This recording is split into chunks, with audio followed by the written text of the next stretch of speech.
So bachcho, let's see the question. A 16 ohm wire is bent to form a square loop. A 9 volt battery with internal resistance 1 ohm is connected across one of its side. If a 4 microfarad capacitor is connected across its diagonal, the energy stored in the capacitor will be x by 2 microjoule, where x. Now to answer this question, first we will discuss here the key concept, and here the key concept is given as energy stored in a capacitor, which is given as half C into V square. Now question के according अगर हम यहाँ पे observe करें तो हमारे पास एक circuit given है जिसमें हमने 16 ओम की वायर को बेंड किया है to form a square loop. तो 16 ओम के जो हमारे पास वायर है, अगर हम इसको यहाँ पे स्क्वायर में कन्वर्ट कर रहे हैं तो हमें इसको now according to the question हमने यहाँ पे जो 16 ओम का रेजिस्टेंस है उसको स्क्वायर फॉर्म में कन्वर्ट किया है. तो ये हमारे पास रेजिस्टेंस बनेगा 4 ओम का. This will also be 4 ohm, this will also be 4 ohm, और यहाँ पे हमारे पास जो रेजिस्टेंस आएगा इसका जो अमाउंट होगा ये भी 4 ओम के बराबर आएगा. डायगोनल में हमने कैपेसिटर यूज किया है और साथ में हम यहाँ पे एक बैटरी का यूज कर रहे हैं ऑफ द 9 वोल्ट. इसका जो इंटरनल रेजिस्टेंस है ये 1 ओम के बराबर दे रखा है. जो कैपेसिटर है हम इसको ये कंसिडर कर लेते हैं कि ये हमारे पास यहाँ पे स्टेडी स्टेट कंडीशन में है, जिस वजह से ओपन सर्किट के जैसे बिहेव करेगा. यानी हमारे पास सर्किट कुछ इस तरीके से ऑब्जर्व होगा. ये आएगा 4 ohm, this will also be 4 ओम. यहाँ पे ये ओपन सर्किट के जैसे हम ट्रीट करना पड़ेगा क्योंकि स्टेडी स्टेट कंडीशन को हम कंसिडर कर रहे हैं, यानी यहाँ से कोई भी करंट फ्लो नहीं करेगा. This will be of the 4 ohm and this will of the same value, that will become 4 ओम. यहाँ पे हमने 9 वोल्ट को कनेक्ट कर रखा है ऑफ द गिवन बैटरी, और यहाँ पे इंटरनल रेजिस्टेंस 1 ओम का हम ऐड कर देंगे. नाउ अगर हम ऑब्जर्व करें तो जो करंट यहाँ से आई फ्लो करेगा वो यहाँ पे जाएगा I1 बनेगा और यहाँ पे जाएगा I माइनस I1, हमें ये वैल्यू मिलेगी. तो इसके करस्पॉन्डिंग जो तीनों रेजिस्टेंस है ये सीरीज में आ जाएंगे हमारे पास, और इसका जो कॉम्बिनेशन बनेगा वो हमारे पास 4 ओम के साथ पैरेलल में बनेगा. यानी ये तीनों में सेम करंट फ्लो करेगा तो इसका एक कॉम्बिनेशन बनेगा, that will be given as 4 + 4 + 4 12 ohm के बराबर. और ये जो 12 ओम है ये हमारे पास यहाँ पे 4 ओम के साथ पैरेलल में कनेक्ट होगा, जिसको हम यहाँ पे 9 वोल्ट और साथ में इंटरनल रेजिस्टेंस 1 ओम के साथ कनेक्ट कर सकते हैं. सो इन दोनों का जो पैरेलल कॉम्बिनेशन है वो 1 ओम के साथ सीरीज में कनेक्ट हो जाएगा. इन दोनों का जो पैरेलल कॉम्बिनेशन बनेगा उसको मैं R डैश से इंडिकेट कर सकती हूँ. That will be given as 12 into 4 divided by 12 + 4, ये 16 के बराबर आ जाएगा. This will be given as 3 ohm. जो टोटल इक्विवेलेंट रेजिस्टेंस बनेगा वो हमारे पास 1 ओम के साथ यहाँ पे ऐड हो जाएगा, that will become 4 ohm. Now यहाँ पे अगर हम टोटल करंट की बात करते हैं I, that will be given as total potential 9 divided by equivalent resistance.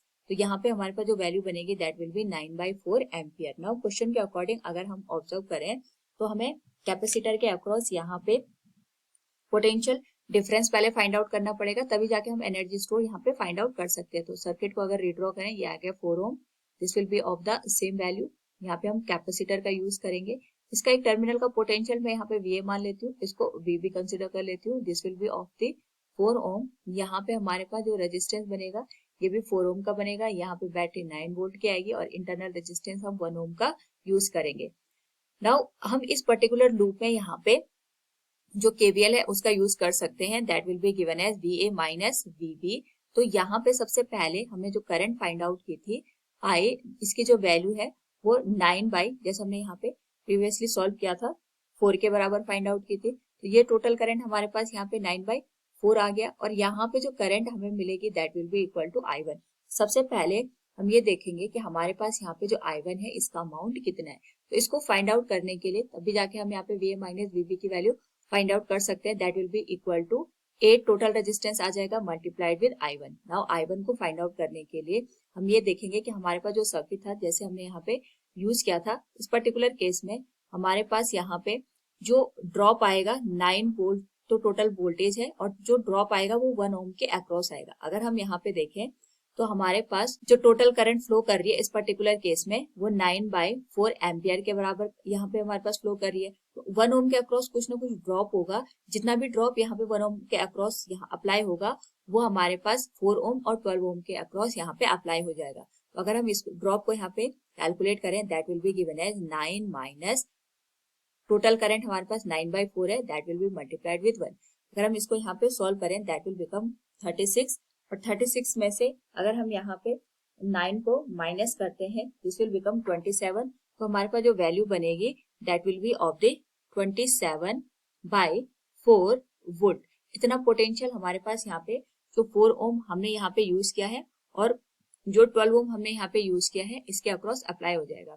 Now क्योंकि हमारे पास यहाँ पे जो तीनों रेजिस्टेंसेज है सीरीज में है तो और तीनों का जो अमाउंट है या वैल्यू है वो सेम है, तो तीनों की अक्रॉस हमारे पास जो पोटेंशियल होगा वो इक्वली डिस्ट्रीब्यूट हो जाएगा। यानी 27/4 को अगर मैं 3 इक्वल पार्ट में डिवाइड करूं तो ये आ जाएगा 9/4 के बराबर। यानी इसके अक्रॉस भी 9/4 आएगा वोल्ट का ड्रॉप और इसके अक्रॉस भी 9/4 वोल्ट का ड्रॉप आएगा और थर्ड जो हमारे पास बचा है उसके अक्रॉस भी 9/4 वोल्ट का ड्रॉप हमें देखने को मिलेगा।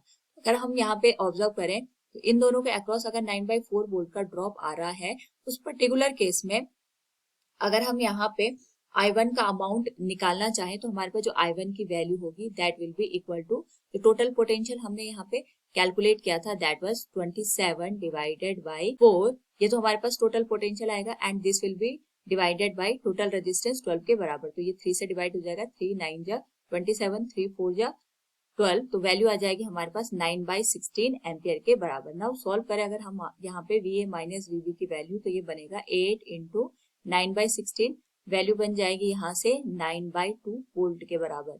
इतना हमारे पास VA माइनस VB की वैल्यू आ गई। क्योंकि हमें यहाँ पे एनर्जी स्टोर निकालनी है कैपेसिटर में, वही पोटेंशियल डिफरेंस यहाँ पे जनरेट होगा that will be given as 1/2 into C into V square.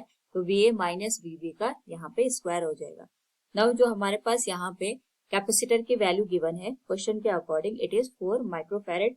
तो हमारे पास जो वैल्यू आएगी that will be given as 1/2 into 4 micro में ही रहने देते हैं इसको और ये वैल्यू आ जाएगी। इसका अगर हम स्क्वायर करेंगे that will be given as 81 divided by 4 micro joule. Solve करें इसको तो 4 से 4 कैंसिल हो जाएगा।